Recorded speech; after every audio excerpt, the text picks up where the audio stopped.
पांडवों के राष्ट्रीय यज्ञ में यहाँ पर आज प्रस्ताव रखा गया कि प्रथम पूजा किसकी होनी चाहिए। सहदेव ने कहा कृष्ण की पूजा होनी चाहिए। भगवान कृष्ण की पूजा होने लगी। विश्वभर के राजा लोग आए थे, उसमें शिशुपाल भी बैठा हुआ था जिसके साथ रुक्मिणी का ब्याह होने वाला था। गाली गलौज करने लगा। शिशुपाल भी भगवान कृष्ण की बुआ का लड़का था। भगवान कृष्ण की 5 बुआ थी भाई साहब। जिस समय ये जब हुआ था तो कुछ अशुभ हुआ, एक्स्ट्रा अंग थे। नारद जी गए और देख करके देखा ये तो बच्चा बड़ा ही अशुभ है, पर कह दिया था उसकी माँ से कि जिस दिन जिसके स्पर्श करने से एक्स्ट्रा अंग खत्म हो जाए, समझ लेना कि इसकी मौत भी उसी से होगी। ये सुनकर के एक बार भगवान कृष्ण भी आए कि भुआ का कोई ऐसा अशुभ लड़का पैदा हुआ है, जाके देखूं तो सही क्या है। स्पर्श करके जैसे ही देखा तो उसके एक्स्ट्रा अंग खत्म हो गए। शिशुपाल की माँ समझ गई कि मेरे बच्चे की मौत कृष्ण के हाथ से होगी।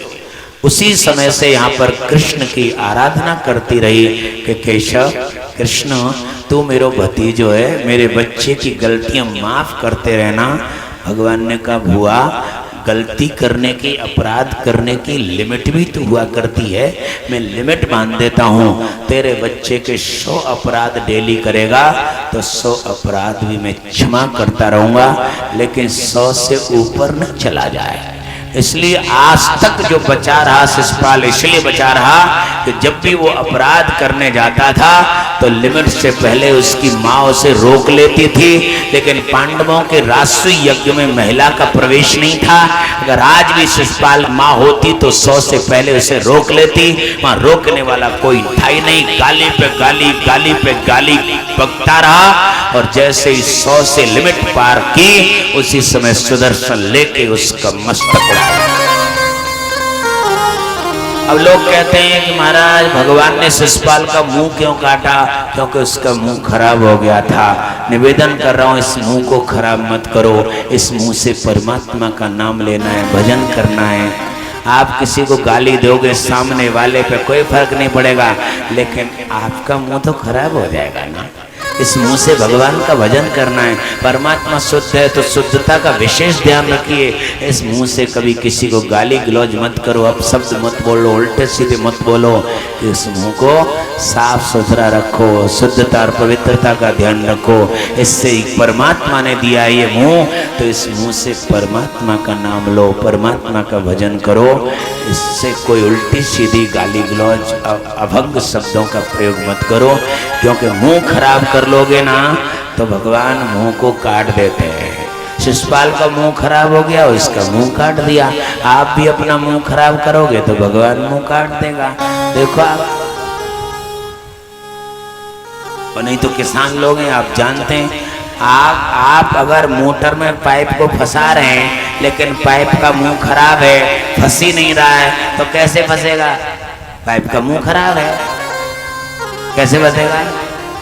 मोटर में लगाना है, मोटर में कैसे लगाओगे? पाइप का मुंह तो खराब है। बोल पहले महाराज पाइप का मुंह काटना पड़ेगा, क्योंकि जिसका मुंह खराब होएगा उसका मुंह काटना पड़ेगा। भगवान ने जब आपको जन्म दिया था तो कितना सुंदर थे आप, पवित्र थे, कोई दाग तक नहीं था।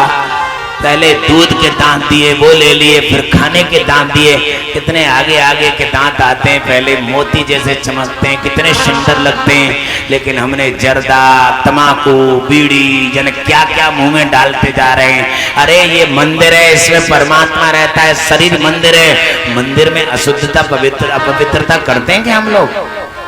ये शरीर मंदिर है, इसमें परमात्मा रह रहा है। हमने इसको डस्टबिन समझ रखा है, क्योंकि जो भी कोई कूड़ा करके जो भी चीज उल्टी सीधी हो डस्टबिन में डाल दो। डस्टबिन कहाँ बोल रखी है? गेट पे मामा डाले आओ। तो क्या ये शरीर डस्टबिन है क्या? हम जो चाहे वही डालते चले जा रहे हैं।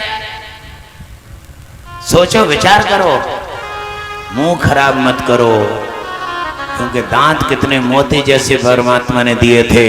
हमने इसमें जर्दा, तमाकू, गोल्ड मोर खा खा के आज मुंह की कंडीशन देखो भाई साहब, लोगों के मुंह कैसे हो रहे हैं। पहले पुराण की कथा है, पहले क्या होता था? अब तो स्वच्छ भारत अभियान चल गया है। कहीं भी शौचालय बनाता है तो सरकार वहां पर एक आदमी सफाई कर्मचारी बिठा दिया जाता है। लेकिन पहले कोई एक बस स्टैंड पे, रोडवेज बस स्टैंड पे शौचालय बनाया सरकार ने, लेकिन बना के छोड़ दिया, सफाई आज तक नहीं हुई। और कोई कितनी भी जोरदार टॉयलेट आ रही हो और वो जाएगा, लेकिन वहां की कंडीशन देख करके लौट के आ जाएगा, पर करके नहीं आएगा। ऐसे ही आजकल लोगों के मुंह भी ऐसे हो रहे हैं कि इनके मुंह में कोई टॉयलेट भी करना चाहे तो टॉयलेट भी नहीं करे भाई साहब। ऐसे हल्की बजाई है सबन के, ऐसे ही मुंह का। और जिनके मुंह ज्यादा खराब होते हैं वो तो बजाएंगे ही नहीं कि महाराज आज तो हमारी बात ही आएगी। क्यों इसको मुंह को गंदा कर रहे हो? भगवान ने मुंह दिया है नाम लेने के लिए, भजन करने के लिए। आज मुंह ऐसे कंडीशन, मुंह में जन क्या क्या भरा हुआ है। कोई पास में आ जाए तो इसकी स्मेल आती है, तो हम शास्त्री वास्त्री से कहते यार नहीं भगा यार, बदबू आ रही है मुंह में से। सोचो, विचार करो, क्या क्या खा रहे हैं, क्या क्या पी रहे हैं, क्या क्या कर रहे हैं, मुंह में ऐसी कंडीशन कर रखी।